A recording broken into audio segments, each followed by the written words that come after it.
This is lesson 4.2b.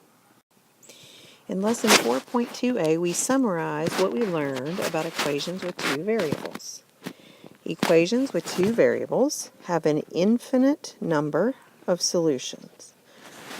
And then we talked about the fact that the solutions to these equations with two variables are written as ordered pairs.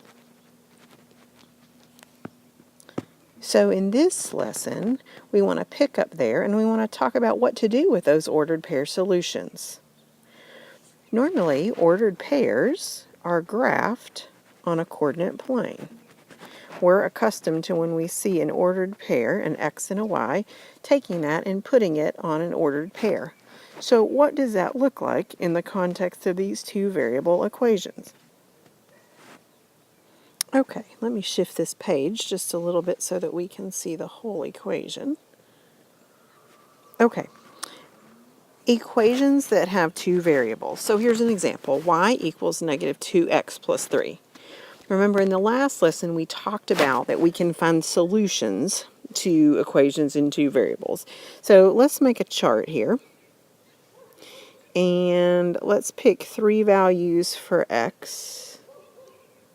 Remember, we can pick anything we want, but I encourage you to pick small numbers. So I'm going to pick 0, 1, and 2. Okay?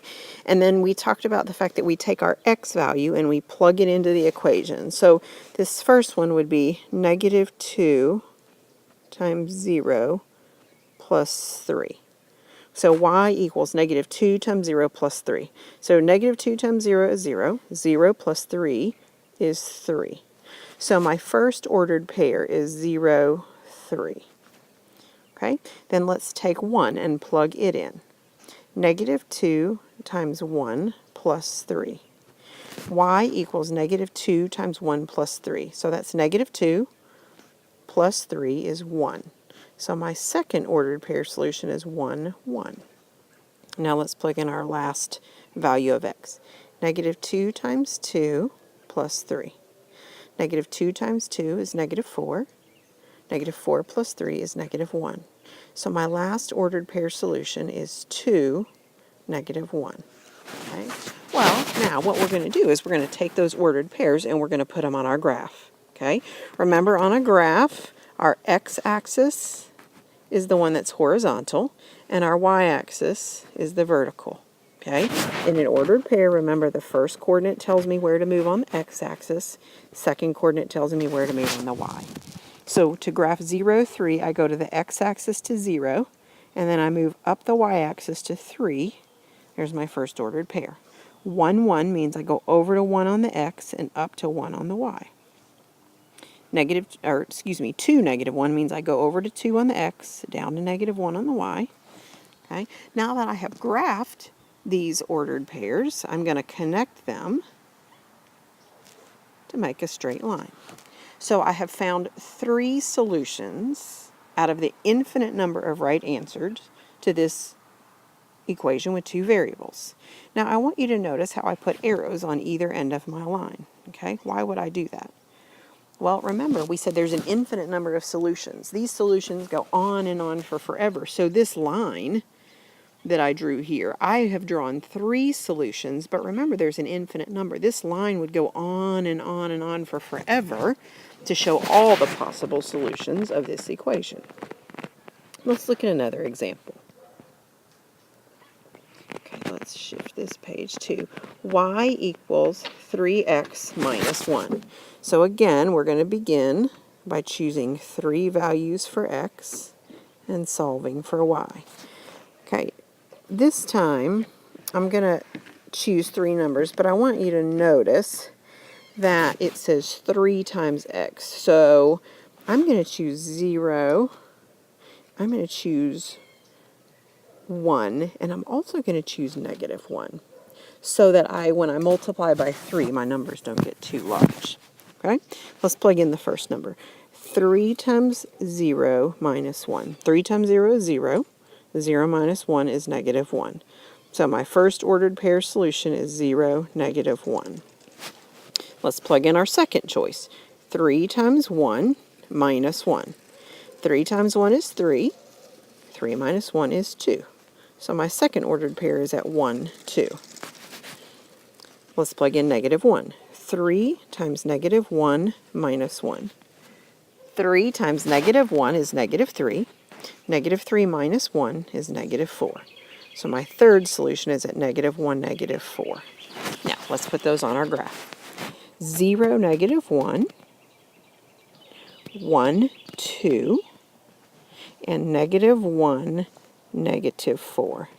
Again, notice that if I connect them, they create a straight line. I'm going to put arrows on either end because those solutions go on for forever. Now, sometimes we run into a scenario where our equation has a fraction in it. For example, y equals 1/2 x plus 1. And when we have a fraction in our equation, we just want to be a bit more careful about choosing our x values. When you see an equation with a fraction, what you want to do is you want to look at the denominator and you want to choose x values that the denominator can easily divide into. So I want to choose numbers that 2 will go evenly into, okay? So for example, I could do 0, 2, and 4, okay?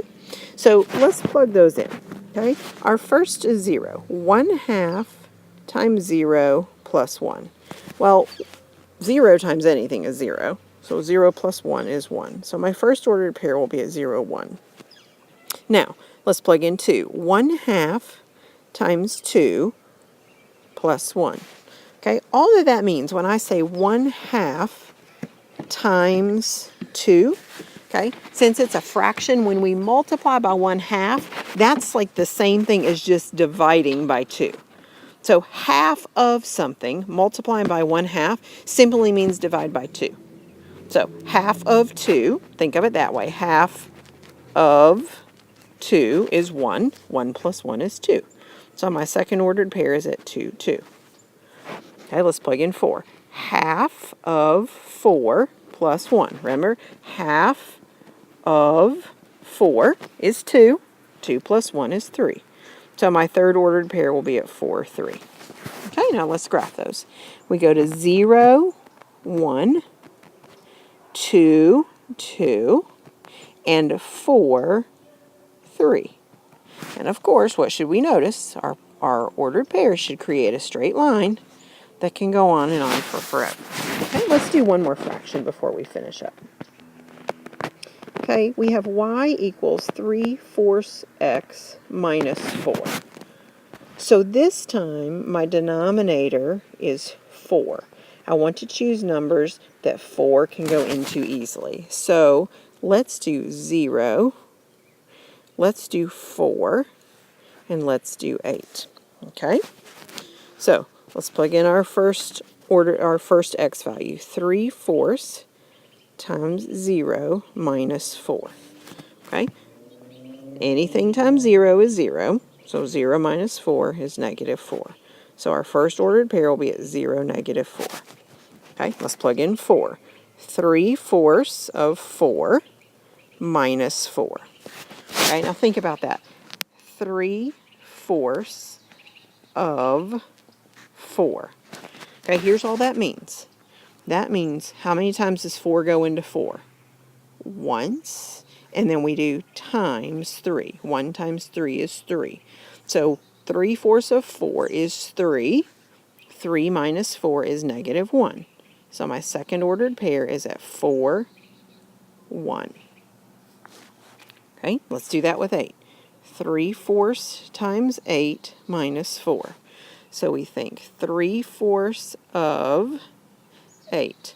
4 goes into 8, so I'm dividing there. 4 goes into 8 twice, and then 2 times 3 is 6. So 3/4 of 8 is 6. 6 minus 4 is 2. So my last ordered pair is at 8, 2. Okay, let's graph those. 0, negative 4, negative 4, 1, and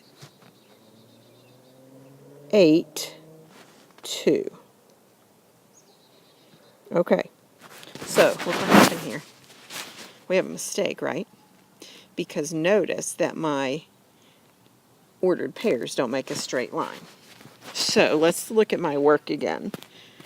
Okay, look here, here's my mistake. I plugged in 4 and I wrote -4 in my solution. So let's go back and let's fix that.